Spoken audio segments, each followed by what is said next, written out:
Hello friends, my name is Harshvardhan. Welcome to my channel ethical Harsh. So friends, इस video में हम आज डीवीडब्ल्यूए की एक और लैब का एक मॉड्यूल जो कि सीक्वल इंजेक्शन ब्लाइंड है उसको हम सॉल्व करेंगे लो सिक्योरिटी के अंदर। तो ठीक है, हम सबसे पहले डीवीडब्ल्यू सिक्योरिटी में आके इसको हम लो सेलेक्ट कर लेते हैं, सबमिट। और उससे पहले हम सीक्वल इंजेक्शन ब्लाइंड के बारे में कुछ जानते हैं गाइस। तो वो हम सीक्वल इंजेक्शन तो मतलब अगर आपने मेरी सारी लैब्स देखी है तो आपको सीक्वल इंजेक्शन तो समझ आ ही गया होगा कि क्या होता है। ठीक है, अब सीक्वल इंजेक्शन ब्लाइंड के अंदर क्या है। ब्लाइंड के अंदर क्या है गाइस, जब हम सिंगल कोट या फिर डबल कोट मतलब जो भी हम जैसे सीक्वल इंजेक्शन के अंदर हम वल्नरेबिलिटी देखने के लिए कुछ पैरामीटर्स यूज करते थे, सिंगल कोट यूज कर लेना। तो उस पे क्या होता था, हमें सीक्वल डेटाबेस का एक एरर आता था। तो उस एरर से हम आइडेंटिफाई कर लेते थे कि यहाँ पे सीक्वल इंजेक्शन की वल्नरेबिलिटी है, तो यहाँ पे एसक्यूएलआई आराम से लग जाएगा। ठीक है। अब इसमें ये कॉन्सेप्ट सीक्वेंस इंजेक्शन वाला कॉन्सेप्ट तो सेम है, बट ब्लाइंड में ये क्या होता है, हमारे को एरर नहीं दिखता। तो एरर नहीं पता चलता, तो इससे हमें पता नहीं लग पाता कि यहाँ पे सीक्वेंस इंजेक्शन की वल्नरेबिलिटी है या नहीं है। तो इसीलिए हमने इसका नाम रख दिया सीक्वेंस इंजेक्शन ब्लाइंड। अब हम उसी को इसके अंदर हमने सॉल्व करना है। तो इसको मैं सॉल्व करूंगा ना, टूल से सॉल्व करूंगा। तो सबसे पहले मैं आपको एक कॉन्सेप्ट यहाँ पे एक चीज दिखाता हूँ। जैसे मैंने वन लिखा, यूजर आईडी सबमिट किया। तो अब इसने क्या किया, user ID exist in the database. अगर मैं सिंगल कोट डालता हूँ, ठीक है, वन के साथ सिंगल कोट, और मैं सबमिट करता हूँ, तो वो कहता है user ID is missing from the database. जबकि अगर मैं वन और नॉर्मल सीक्वल इंजेक्शन में अगर मैं ये डालता था तो हमें डेटाबेस का एरर आता था। अब इसका पता कैसे चले, तो इसका पता गाइस चलता है कि मैं आपको बताता हूँ सिनेरियो क्या है ब्लाइंड में। कि आप समझ लो एक रोबोट बैठा है, ठीक है। रोबोट आपके जो क्वेरीज के आंसर ट्रू या फॉल्स के अंदर देगा। ट्रू या फॉल्स के अंदर वो कैसे, कि जैसे मान लो आपने उस सर्वर से सीक्वल इंजेक्शन मतलब करते हुए आपने ये पूछा कि क्या आपका डेटाबेस का फर्स्ट करेक्टर डी है। तो वो आपको कुछ ऐसा एरर जनरेट करेगा, जैसे ये एक ऐसे से हो गया ना वैल्यू जो पीछे लिखी आ रही है, यूजर आईडी इक्वल्स टू, तो ऐसा कुछ नोट इन द डेटाबेस जो ये पीछे लिखा हुआ है ना, ये वाला, ये कुछ ऐसा सा या कुछ और भी कुछ भी लिखा हुआ आपके सामने आएगा। तो आप एक वैल्यू गलत दोगे या एक वजह से, मान लो मैंने उस सर्वर से पूछा कि क्या आपका डेटाबेस का फर्स्ट करेक्टर डी है, और एक बार मैंने पूछा ई है। मान लो ये वाला डी राइट था, ठीक है, तो उस वो कुछ अलग रिप्लाई करेगा। ठीक है, और ई नहीं था तो वो अलग रिप्लाई करेगा। तो मतलब दोनों रिप्लाई से आप समझ जाओगे कि कौन से वाले में वो ट्रू कह रहा है, कौन से वाले में वो फॉल्स कह रहा है। फिर जब भी आप नेक्स्ट पूछोगे कि नेक्स्ट जो उसका लेटर है वो क्या वी है, तो वो आपको वो वाला रिप्लाई करेगा। अगर उसका वी है नेक्स्ट लेटर, जैसे डीवीडब्ल्यू है, मान लो डेटाबेस का नाम है डीवीडब्ल्यू है, तो डी है, वी है, वी पे भी उसने कुछ ऐसा रिप्लाई किया जो डी पे किया, तो आप समझ गए कि डी वी मतलब सही है। आप मुझसे पूछते जाओगे तो वो ट्रू या फॉल्स के अंदर आपका रिप्लाई कर रहा है, आपको ये समझना है। अब यहाँ पे क्या है, वन, और जैसे मैं यहाँ पे बुलियन बेस्ड लगाऊं, वन और वन इक्वल्स टू वन, ठीक है, और कमेंट आउट कर दूं। अब मैं अगर इसको मैं सबमिट करूं तो आप देखोगे कि user ID exist in the database, मतलब कि इसने मेरी जो क्वेरी थी वन और वन इक्वल्स टू वन वाली, वो इसने एक्सेप्ट कर ली। मतलब कि यहाँ पे वल्नरेबिलिटी है। ठीक है, ब्लाइंड बेस्ड है क्योंकि हमें एरर शो नहीं कर रहा, तो ये सीक्वल इंजेक्शन की ब्लाइंड बेस्ड है। अब यहाँ पे हमें क्या करना पड़ेगा, सबसे पहले तो गाइज मुझे पब स्वीट पे इसको इंटरसेप्ट ऑन करके रिक्वेस्ट को कैप्चर करना पड़ेगा। तो मैं यहाँ पे आके प्रॉक्सी सेट करता हूँ, यहाँ पे मैं वन टाइप करता हूँ और इसको सबमिट कर देता हूँ।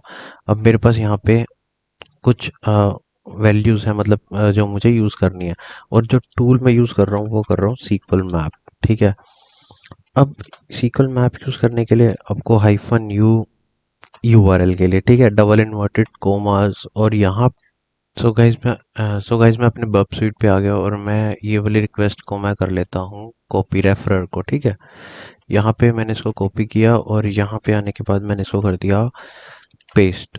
अब यहाँ पे मैंने पेस्ट कर दिया इसको एज इट इज। अब यहाँ पे स्पेस देके मैंने डैश डैश कुकी और इक्वल्स टू वही डबल इन्वर्टेड कोमास, और इसके बाद यहाँ पे मुझे कुकी वैल्यू करनी है जो कि ये पूरी सेशन आईडी करनी पड़ेगी और सिक्योरिटी लेवल। ठीक है, इसको मैंने यहाँ पे कॉपी कर लिया और डबल इन्वर्टेड कोमास के अंदर मैंने पेस्ट कर दिया। अब मैंने इसीलिए इस रिक्वेस्ट को इंटरसेप्ट किया था कि कुछ मैं वैल्यूज़ डाल सकूं।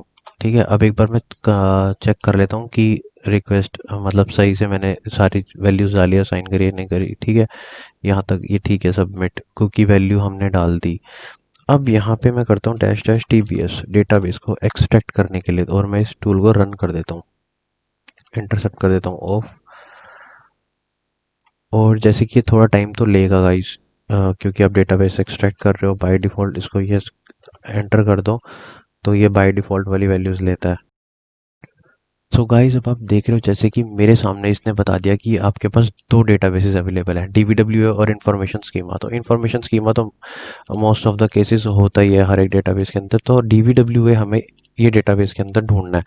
तो अब हमें क्या करना पड़ेगा, कमांड हमारी वही रहेगी, डीबीएस को हटा के, क्योंकि मुझे डेटाबेस मिल गया तो मैं हाइफन डी करके डीबीडब्ल्यू लिखता हूँ, और डैश डैश टेबल्स, क्योंकि मुझे अब टेबल्स को फेच करना है, क्योंकि डेटाबेस तो मुझे मिल गया।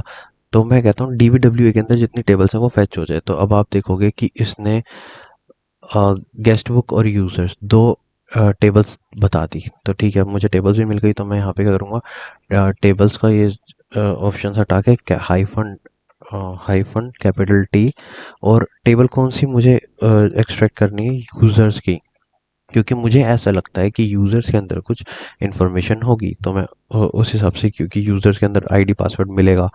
ठीक है, तो मैंने ये कर लिया, और उसके बाद डैश डैश, अब मुझे टेबल में से क्या निकालना है, कॉलम्स।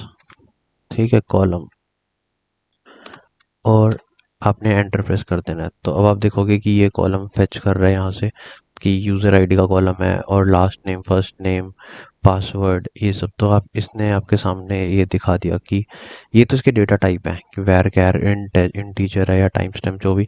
और यहाँ पे कॉलम इसने बता दिया, तो कॉलम में मुझे मान लो यूज़र और पासवर्ड निकालना है बस।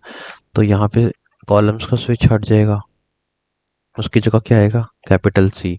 तो कैपिटल सी में यूज़र कोमा पासवर्ड। ठीक है, और उसके बाद हाइफन हाइफन डम। हाइफन हाइफन डंप डाउनलोड करने के लिए होता है। तो जैसा कि आप देखेंगे कि इसने ये डाउनलोड कर रहा है, ये एक्सट्रैक्ट कर रहा है यूजर नेम पासवर्ड्स, बट ये हैशेस की फॉर्म में है। सो इसको डिक्रिप्ट करने के लिए आप वाई दबाओगे तो ये आपको ये डिक्रिप्ट भी कर देगा।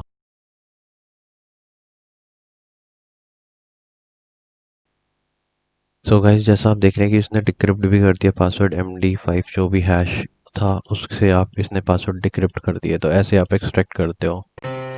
Thanks for watching my video. Please subscribe my channel for more videos and press bell icon button for new notification.